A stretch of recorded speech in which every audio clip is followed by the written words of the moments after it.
Assalamualaikum warahmatullahi wabarakatuh. Bismillah, alhamdulillah wa syukurillah wa ni'matillah la haula wa la quwwata illa billah. Allahumma sholli wa sallim wa barik ala sayyidina Muhammadin abdillah. Perkenalkan, nama saya Ade Sopianadi, kelas A17, jurusan PJJ UIN Cyber Nurjati Cirebon. Asal saya dari Bandung, Jawa Barat. Dalam video ini saya akan mempresentasikan mata kuliah usul fikih dengan tema judul Hukum Taklifi dan Pembagiannya dalam Usul Fikih. Untuk mempersingkat waktu, yuk mari kita simak presentasi saya ini. Baik, kita mulai tentang pengertian taklifi. Taklifi secara bahasa berasal dari kata kallafa yukallifu taklif, yang artinya beban. Secara istilah, taklifi adalah hukum yang menghendaki mukallaf untuk mengerjakan atau memilihnya antara mengerjakan dan meninggalkannya.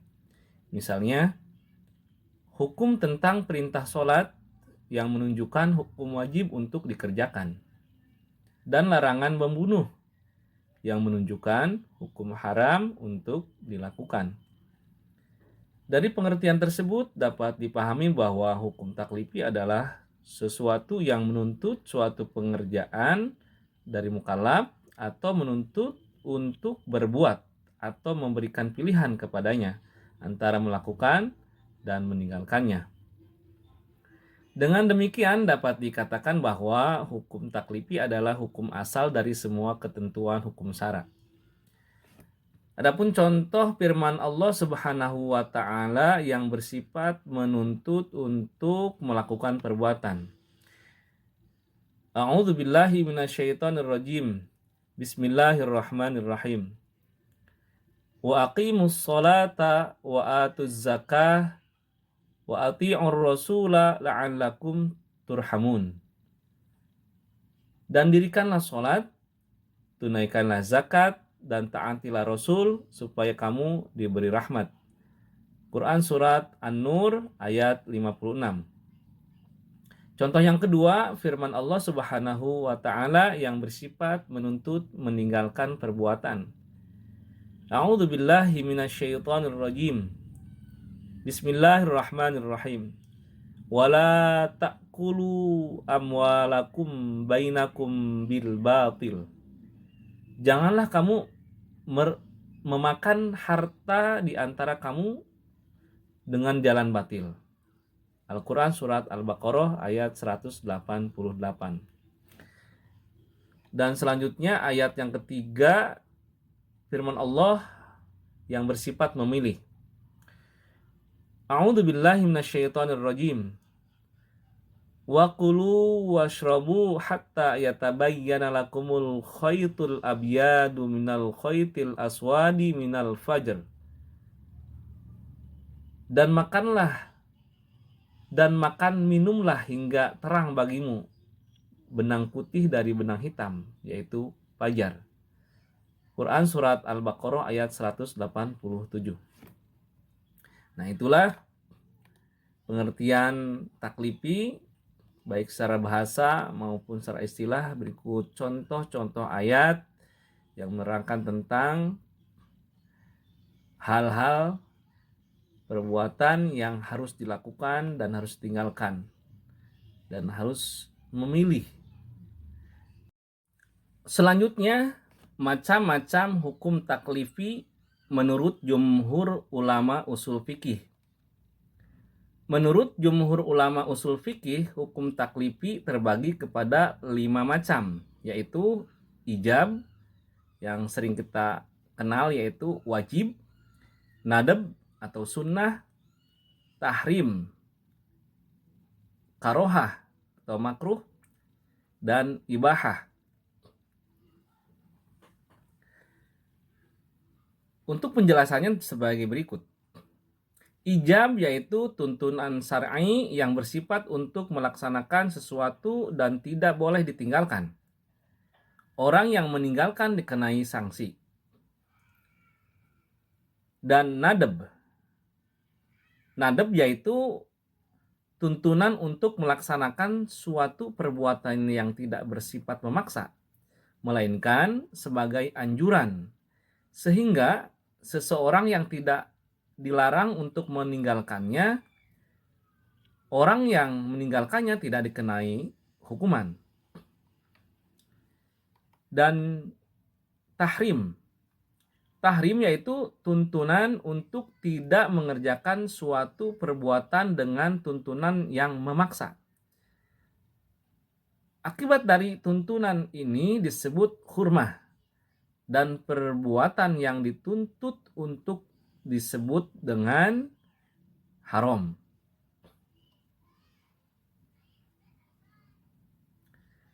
Dan karohah. Karohah ini yaitu tuntunan untuk meninggalkan suatu perbuatan. Tetapi tuntunan itu diungkapkan melalui redaksi yang tidak bersifat memaksa. Dan seseorang yang mengerjakan perbuatan yang dituntut untuk ditinggalkan itu tidak dikenai hukuman. Dan yang kelima yaitu ibahah. Yang kita kenal yaitu mubah.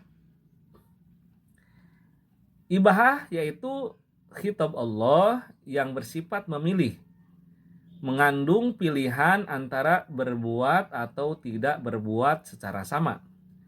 Akibat dari khitab Allah ini disebut juga dengan ibahah, dan perbuatan yang boleh dipilih itu disebut mubah. Nah, itulah macam-macam hukum taklifi menurut jumhur ulama usul fikih. Selanjutnya, pembagian hukum taklifi. Dalam membicarakan pembagian hukum taklifi ini, seperti pernah disinggung sebelumnya, istilah hukum digunakan kepada sifat perbuatan mukallaf. Dari sisi ini, hukum taklifi seperti dikemukakan Abdul Wahab Kaf terbagi kepada 5 macam, yaitu wajib, mandub atau sunnah, haram, makruh, dan mubah. Wajib ialah sesuatu yang dituntut mengerjakannya dengan tuntutan yang pasti atau sesuatu yang mengerjakannya berpahala dan meninggalkannya berdosa. Seperti sholat 5 waktu, puasa Ramadan, menghormati kedua orang tua, dan rendah hati. Hukum taklifi ini dibagi menjadi beberapa bagian sesuai dengan kategorinya. Jika dilihat dari segi keterikatan dengan waktu, wajib dibagi menjadi 2, yaitu 1. Wajib al-mutlak dan kedua wajib al-muakkad. Wajib al-mutlak yaitu sesuatu pekerjaan yang dituntut oleh syara' mengerjakannya, tetapi tidak dijelaskan waktu pelaksanaannya. Sedangkan wajib al-muakkad yaitu sesuatu yang dituntut oleh syara' mengerjakannya serta ditentukan waktu pelaksanaannya. Kemudian wajib ditinjau dari segi subjek hukumnya. Wajib ditinjau dari segi subjek hukumnya atau tanggung jawab secara individual dan kolektif. Wajib ini dibagi 2. Yang pertama yaitu wajib aini, yang kedua wajib kifayah. Wajib aini adalah wajib yang dibebankan kepada setiap orang secara individu. Adapun wajib kifayah. Wajib kifayah adalah kewajiban yang ditunjukkan kepada seluruh orang mukallaf, tetapi apabila telah dikerjakan oleh sebagian dari mereka, maka kewajiban itu telah terpenuhi dan orang yang tidak mengerjakannya tidak dituntut untuk melaksanakannya. Kemudian dilihat dari segi jumlah kadarnya. Wajib dibagi menjadi 2, yaitu wajib muhaddad dan wajib ghairu muhaddad.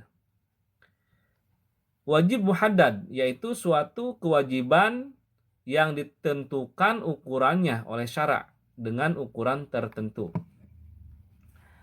Sedangkan wajib ghairu muhaddad yaitu perkara wajib yang belum ditentukan batasan bilangannya, seperti berinfak di jalan Allah, menyantuni fakir miskin, dan nazar. Selanjutnya dilihat dari tertentu atau tidaknya objek yang diwajibkan. Wajib dibagi menjadi dua. Satu wajib muayyan dan yang kedua wajib mukhayyar. Wajib muayyan yaitu kewajiban yang sudah ditentukan dan tidak ada pilihan selain yang telah ditentukan itu. Seperti kewajiban haji, puasa Ramadan, dan sholat. Adapun wajib mukhayyar yaitu perkara yang wajib yang sejenis. Perkara yang wajib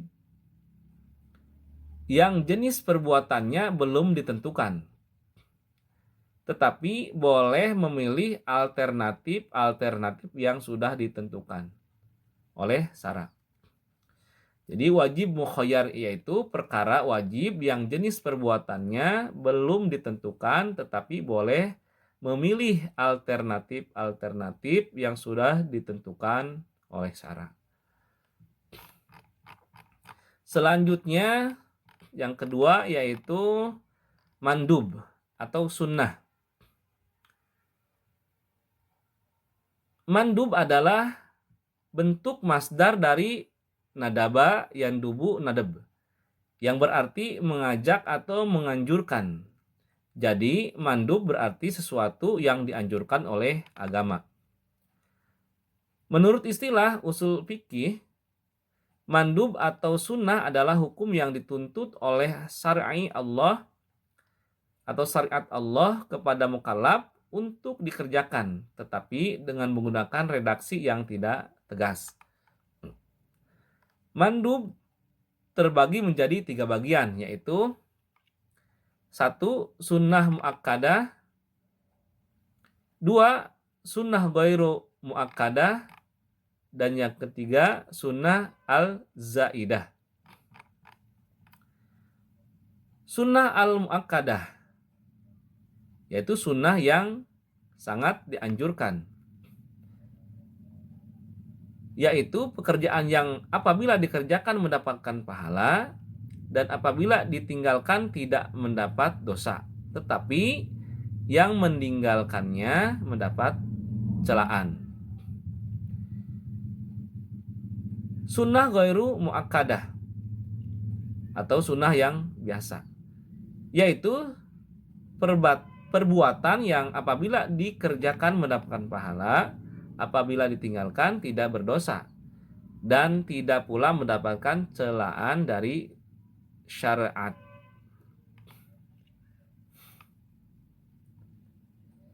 Dan yang ketiga yaitu sunnah al-zaidah, sunnah yang bersifat tambahan, yaitu suatu pekerjaan untuk mengikuti apa yang dilakukan Rasulullah Shallallahu Alaihi Wasallam, sehingga apabila dikerjakan diberi pahala dan apabila tidak dikerjakan tidak berdosa dan tidak pula tercela.